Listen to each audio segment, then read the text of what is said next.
नमस्कार विद्यार्थी मित्रों, आज આપણે ધોરણ 6 સામાજિક વિજ્ઞાન વિષયમાં પાઠ 10 પૃથ્વીના આવરણો લેક્ચર 2 અભ્યાસ કરીશું। આપણે અગાઉના લેક્ચર 1 માં પૃથ્વી પરના બે આવરણો ચર્ચા કરી હતી, મૃદાવરણ અને જલાવરણ। આજે આપણે વાતાવરણ અને જીવાવરણની ચર્ચા કરીશું। તો ચાલો જોઈએ વાતાવરણ વિશે। वातावरण एटले शुं? तो पृथ्वीनी चारे बाजू वींटळाईने आवेला विविध वायुओना आवरणने वातावरण कहे छे। वातावरण 800 થી 1000 किलोमीटर सुधी विस्तरेलुं छे। वातावरणमां घन तत्वो, प्रवाही तत्वो अने वायु तत्वो रहेला छे। वातावरण केवुं छे तमे एने जोई शको छो? तो आपणे वातावरणने जोई शकता नथी। आपणे क्यांय देखाय छे? ना। जलावरण तेने आपणे जोई शकीए छीए, समुद्रो, नदीओ एने आपणे जोई शकीए छीए। एवी रीते मृदावरणने पण आपणे जोई शकीए छीए के एना उपर आवेला अलग अलग भूमि स्वरूपोने जोई शकीए छीए, जमीन सपाटीने जोई शकीए छीए, परंतु आपणे वातावरणने जोई शकता नथी। तो एनो अर्थ शुं थयो?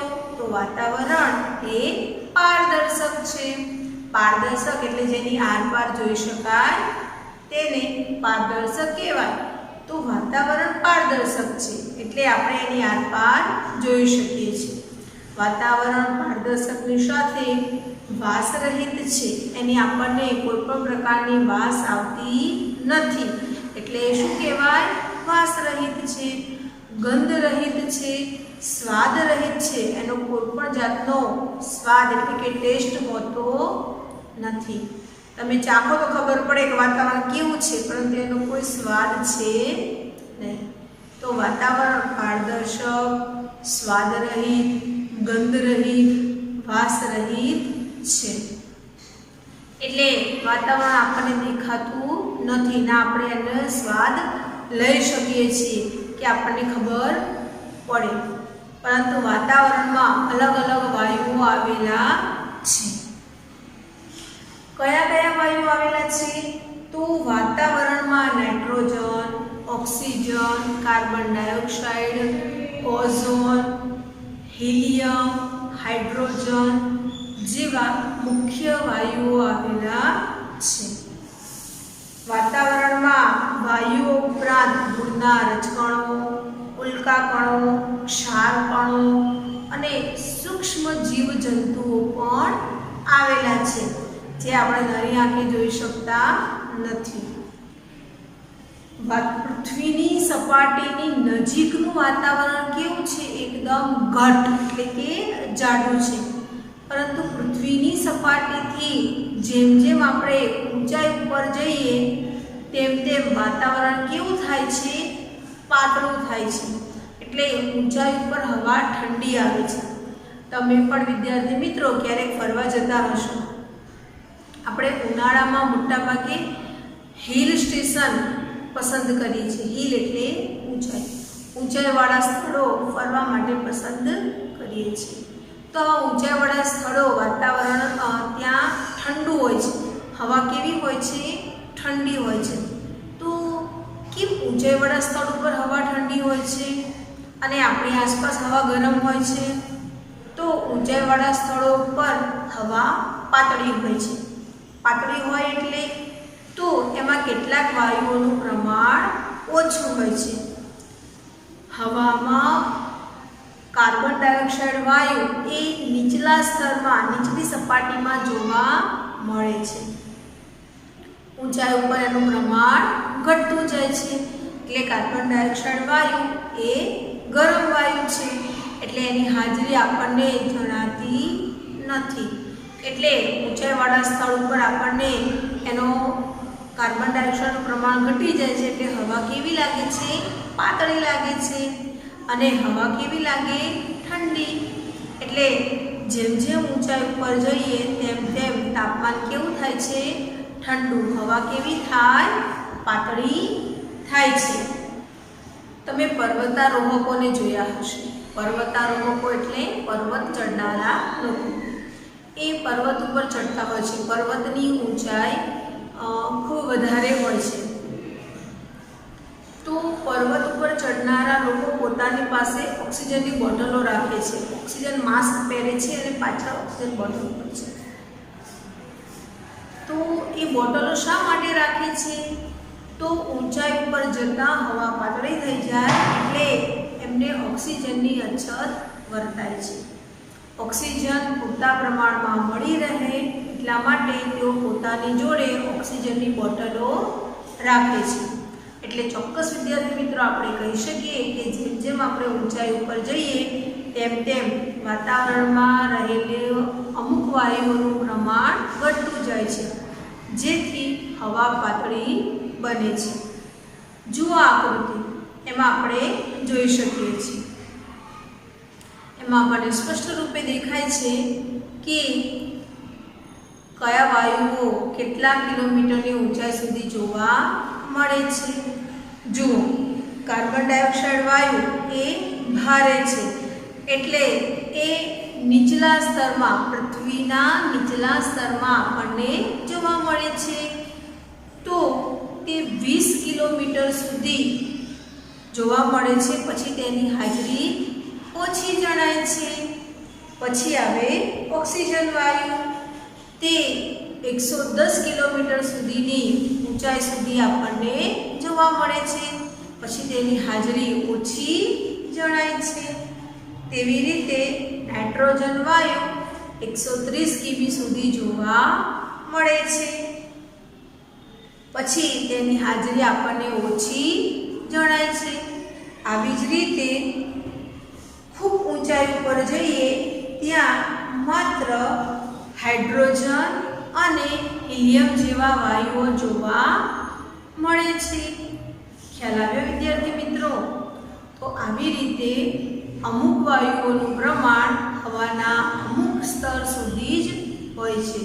વાતાવરણ તો 800 થી 1000 કિલોમીટર સુધી વ્યાપેલું છે, પરંતુ આ બધા વાયુઓ એટલી ઊંચાઈ સુધી હોતા નથી. એટલે જે વાયુ વજનમાં ભારે છે તે હવાના નીચલા સ્તરમાં, જે વજનમાં હલકા છે તે ઊંચાઈ સુધી જોવા મળે છે. આમ કાર્બન ડાયોક્સાઇડ વાયુ એ 20 કિમી સુધી જોવા મળે છે, જ્યારે હાઇડ્રોજન અને હિલિયમ જેવા હલકા વાયુઓ આપણને છેક 130 કિલોમીટર પછીની ખૂબ ઊંચાઈ સુધી જોવા મળે છે. હવે જોઈએ કે વાતાવરણમાં કયા કયા વાયુઓ આવેલા છે.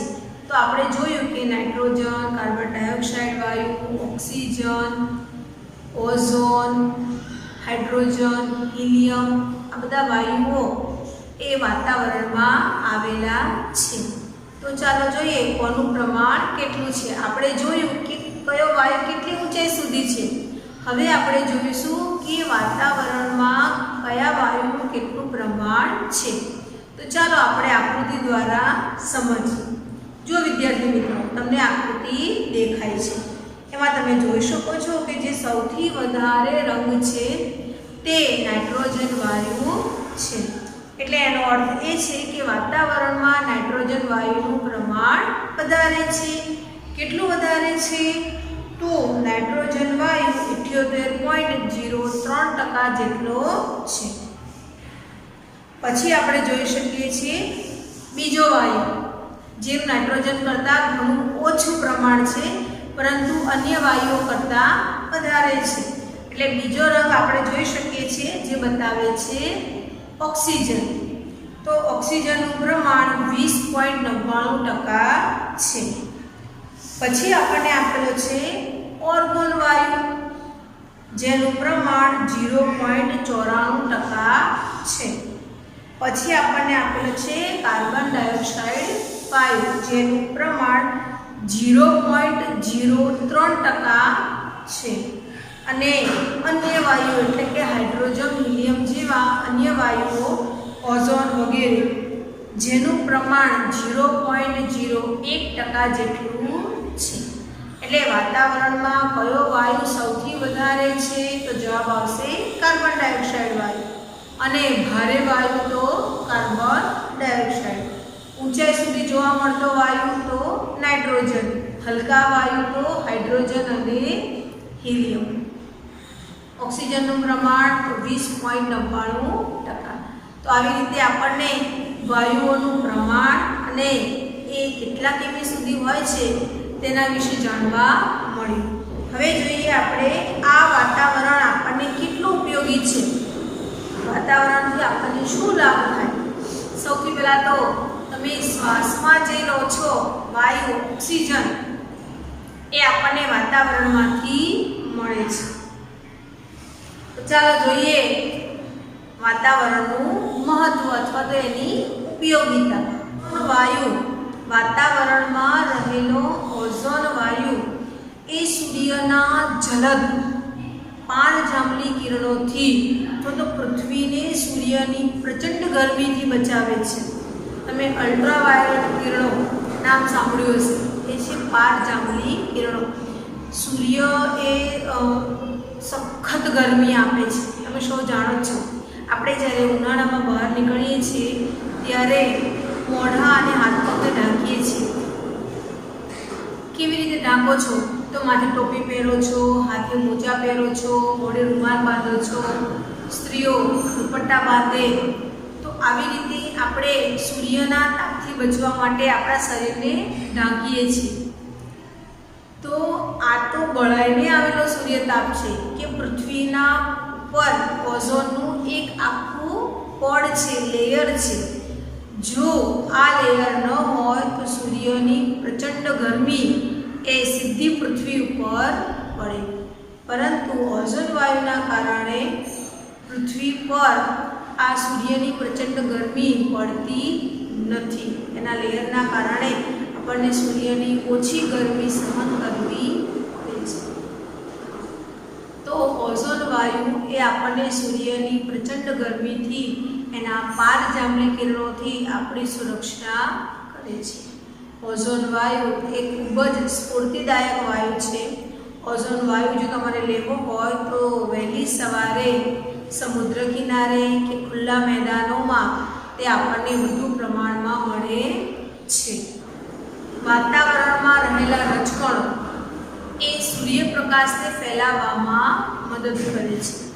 તમને ખબર હશે, આપણે પૃથ્વી વિશે ભણ્યું કે પૃથ્વી સ્થાન ધરી ઉપર ફરે છે એટલે દિવસ રાત થાય છે.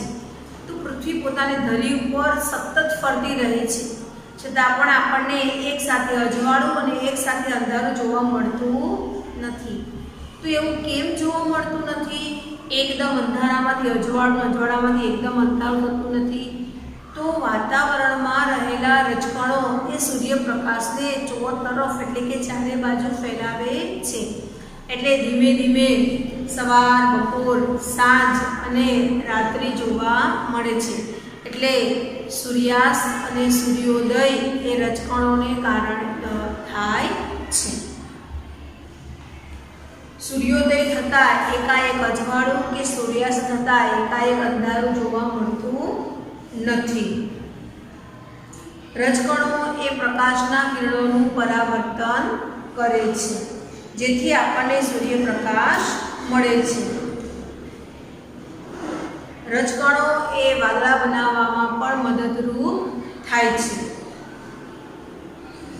હવે જોઈએ કે વાતાવરણને કારણે આપણે અવાજ સાંભળી શકીએ છીએ.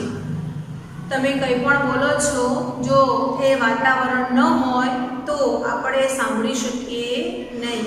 એટલે અવાજના તરંગોને ફેલાવવાનું કામ એ વાતાવરણ કરે છે.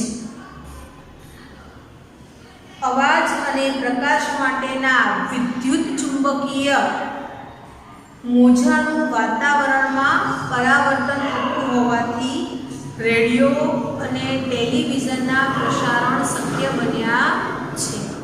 નહીં તો રેડિયો અને ટેલિવિઝનના પ્રસારણ શક્ય બને નહીં. આપણે ઘેર બેઠા મનોરંજન માણી શકીએ નહીં.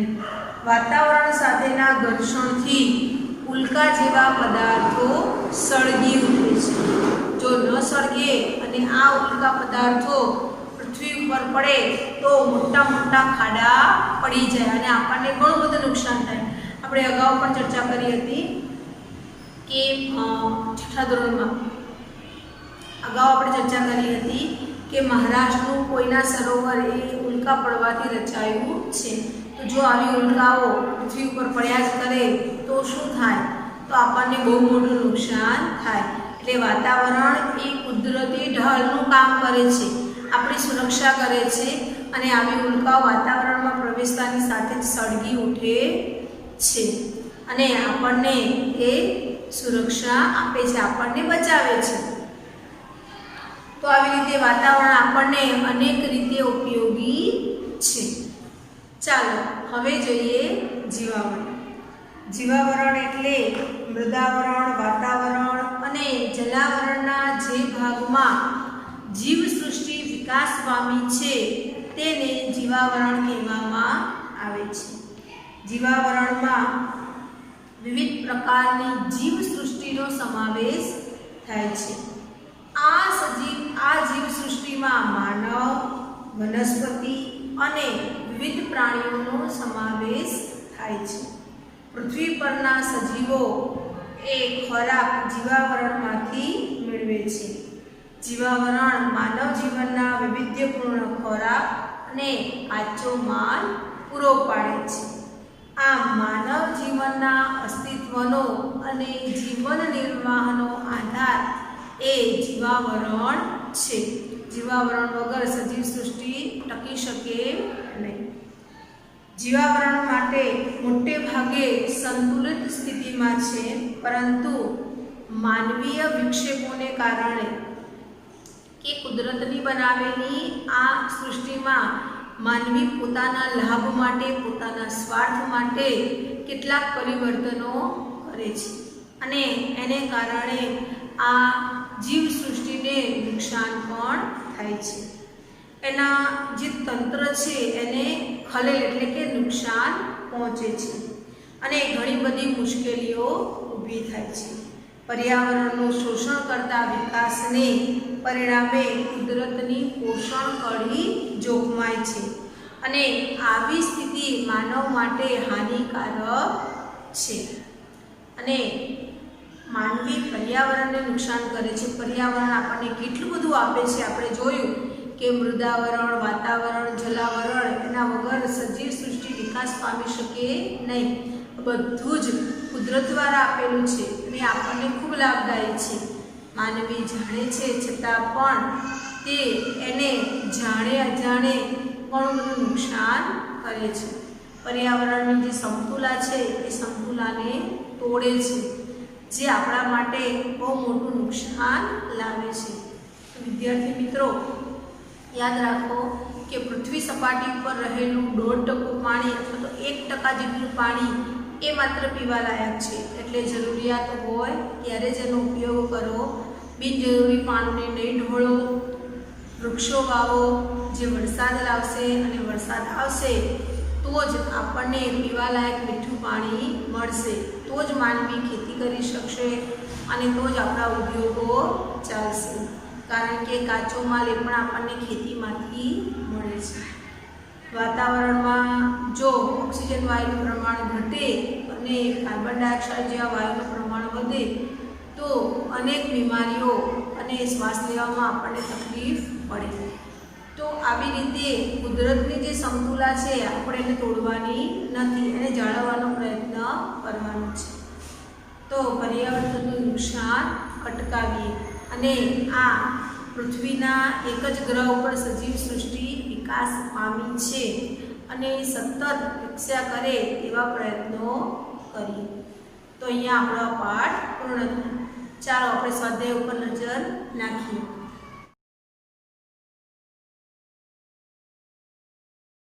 સ્વાધ્યાય જોઈએ. પ્રશ્ન 1. નીચેના પ્રશ્નોના 1-2 વાક્યમાં ઉત્તર આપો. પહેલું છે પૃથ્વી પરના મુખ્ય આવરણો કેટલા છે?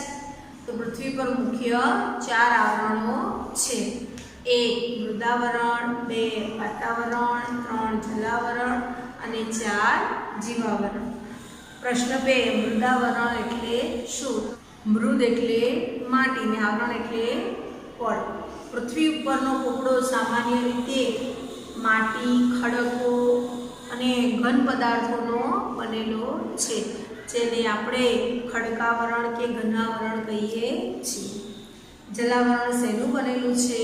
તો પૃથ્વી સપાટી પર આવેલા જળ વિસ્તારને જલાવરણ કહે છે, જેમાં મહાસાગરો, સાગરો, સમુદ્રો, સરોવરો વગેરેનો સમાવેશ થાય છે. વાતાવરણના મુખ્ય વાયુઓ કયા છે? તો વાતાવરણના મુખ્ય વાયુઓ કાર્બન ડાયોક્સાઇડ વાયુ, ઓક્સિજન વાયુ, નાઇટ્રોજન, ઓઝોન, હાઇડ્રોજન, હિલિયમ જેવા મુખ્ય વાયુઓ છે. જીવસૃષ્ટિમાં કોનો સમાવેશ થાય છે? તો જીવસૃષ્ટિમાં મનુષ્ય, પ્રાણીઓ અને જીવજંતુઓનો સમાવેશ થાય છે. જીવસૃષ્ટિમાં કોનો સમાવેશ થાય છે? તો જીવસૃષ્ટિમાં માનવી, વનસ્પતિ અને પ્રાણીઓનો સમાવેશ થાય છે. પ્રશ્ન 2, નીચેની ખાલી જગ્યા પૂરો. પહેલી ખાલી જગ્યા છે પર્વતો, ઉચ્ચ પ્રદેશો, મેદાનો ખાલી જગ્યા આવરણમાં આવેલા છે. જવાબ આવશે મૃદાવરણ. 2, પૃથ્વીની સપાટીથી આશરે ખાલી જગ્યા કિમી સુધી વાતાવરણ વિસ્તરેલું છે. તો જવાબ આવશે 800 થી 1000. ત્રીજું છે વાતાવરણમાં ખાલી જગ્યા વાયુનું પ્રમાણ સૌથી વધુ હોય છે. તો આપણે કોષ્ટક જોયું હતું, એમાં આપ્યું હતું નાઇટ્રોજન વાયુનું પ્રમાણ વધારે છે. તો જવાબ આવશે નાઇટ્રોજન. પ્રશ્ન 3, નીચેના વિધાનો ખરા છે કે ખોટા તે જણાવો.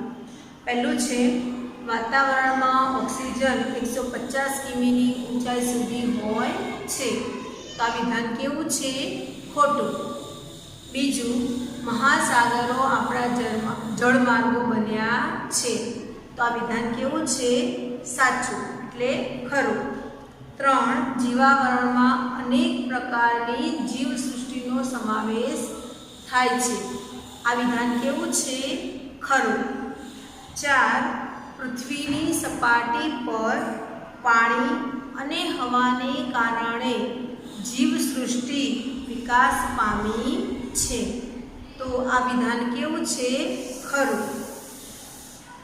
5, ઓઝોન વાયુ સૂર્યના પારજાંબલી કિરણોથી પૃથ્વી પરના સજીવોને બચાવે છે. તો આ વિધાન કેવું છે? ખરું. એટલે પહેલું જ વિધાન ખોટું છે. ઓક્સિજન એ 110 કિમી સુધી છે, એટલે આ વિધાન ખોટું છે. બાકીના બધા વિધાનો ખરા છે. હવે જોઈએ પ્રશ્ન 4. તો નોંધ લખો. પહેલી છે વાતાવરણ. તો પૃથ્વીની ચારે બાજુ વીંટળાઈને આવેલા વિવિધ વાયુઓના આવરણને વાતાવરણ કહે છે. તે 800 થી 1000 કિમી સુધી વિસ્તરેલું છે. વાતાવરણમાં ઘન, પ્રવાહી અને વાયુ તત્વોનો સમાવેશ થાય છે. એમાં પાણીની વરાળ પણ જોવા મળે છે, એટલે આપણે એને પ્રવાહી તત્વો પણ કહી શકીએ. વાતાવરણમાં nitrogen, oxygen, carbon dioxide, ozone, helium, hydrogen જેવા વાયુઓ આવેલા છે. વાતાવરણમાં નાઇટ્રોજન વાયુનું પ્રમાણ સૌથી વધારે છે. પૃથ્વીની ચારે બાજુ એટલે કે પૃથ્વીની નજીકની સપાટી ઉપર વાતાવરણ ઘટ છે અને ઊંચાઈ ઉપર જઈએ ત્યાં વાતાવરણ કેવું છે? એકદમ પાતળું, એટલે કે હવા પાતળી થતી જાય છે. કારણ કે તો કાર્બન ડાયોક્સાઇડ વાયુનું પ્રમાણ એ 20 કિલોમીટર પછી ઓછું જોવા મળે છે. ઓક્સિજનનું પ્રમાણ 110 કિલોમીટર પછી ઓછું જોવા મળે છે. નાઇટ્રોજન 130 કિલોમીટર સુધી અને હાઇડ્રોજન, હિલિયમ જેવા વાયુઓ એ ખૂબ ઊંચાઈ ઉપર હોય છે, એટલે હવા પાતળી હોય છે. વાતાવરણમાં નાઇટ્રોજન જેવા વાયુઓ આવેલા છે, જે 78.03% છે. ઓક્સિજન 20.99% છે. ઓર્ગોન 0.94%, કાર્બન ડાયોક્સાઇડ વાયુ 0.03%, કાર્બન ડાયોક્સાઇડ વાયુ 0.03% અને અન્ય વાયુઓ 0.1% છે. બીજો ટુકડો છે જલાવરણનું મહત્વ. તો જલાવરણનું મહત્વ, જલાવરણ આપણને પીવા માટે મીઠું પાણી આપે છે. વરસાદ માટેનો મોટા ભાગનો બાષ્પ એટલે કે વરાળ એ સમુદ્રોમાંથી થાય છે અને સમુદ્રોમાંથી આપણને મીઠું મળે છે, સમુદ્રોમાંથી આપણને કિંમતી ખનિજો મળી આવે છે। સમુદ્રો એ આપણા જળમાર્ગો બન્યા છે જેમાં આપણે મોટા પાયે વેપાર કરીએ છીએ। એમાં ખૂબ મોટા પ્રમાણમાં માલ સામાનની આયાત નિકાસ કરીએ છીએ। સમુદ્રોમાંથી આપણને પ્રચંડ શક્તિના સમુદ્રોના મોજાની પ્રચંડ શક્તિનાથી અને આપણે જળ વિદ્યુત પણ મેળવી શકીએ છીએ। પછી આવે મૃદાવરણનું મહત્વ। તો ત્રીજી ટૂંકનોટને આધારે જોઈએ મૃદાવરણનું મહત્વ। મૃદાવરણ આપણને રહેઠાણ માટે અને ખોરાક માટે ની વ્યવસ્થા કરી આપે છે। મૃદાવરણ માનવીનું નિવાસસ્થાન છે, તે માનવીને રહેઠાણ માટેની જગ્યા અને ઘર બાંધવા માટેની સામગ્રી આપે છે, એટલે કે પથ્થર, સિમેન્ટ, રેતી, પાણી વગેરે આપણને મૃદાવરણમાંથી મળે છે। આ માનવને મૃદાવરણ એ જળ સ્ત્રોતમાંથી મળે છે। માનવી મૃદાવરણ ઉપર ખેતી કરી અને ખોરાક મેળવે છે। માનવી જ નહીં પરંતુ પ્રાણીઓ પણ મૃદાવરણમાંથી જ ખોરાક મેળવે છે। મૃદાવરણને આધારે જ ઉદ્યોગ ધંધા અને વેપાર શક્ય બન્યા છે। મૃદાવરણ વનસ્પતિ અને પ્રાણીઓનું પણ નિવાસસ્થાન છે। મૃદાવરણ પરના જંગલો, ઘાસના મેદાનો અને અનેક પ્રાણીઓ માટે ઉપયોગી છે। મૃદાવરણમાંથી મળતા ખનિજોનો ઉપયોગ માનવી અનેક રીતે કરે છે અને માનવીનું અસ્તિત્વ અને માનવ સંસ્કૃતિનો વિકાસ એ મૃદાવરણને આભારી છે। વિદ્યાર્થી મિત્રો, અહીંયા આપણો લેક્ચર પૂર્ણ થયો। અહીંયા આપણો લેક્ચર પૂર્ણ થયો। તમારે ખૂબ સારા અક્ષરે નોંધ અને સ્વાધ્યાય લખવાની રહેશે। અસ્તુ।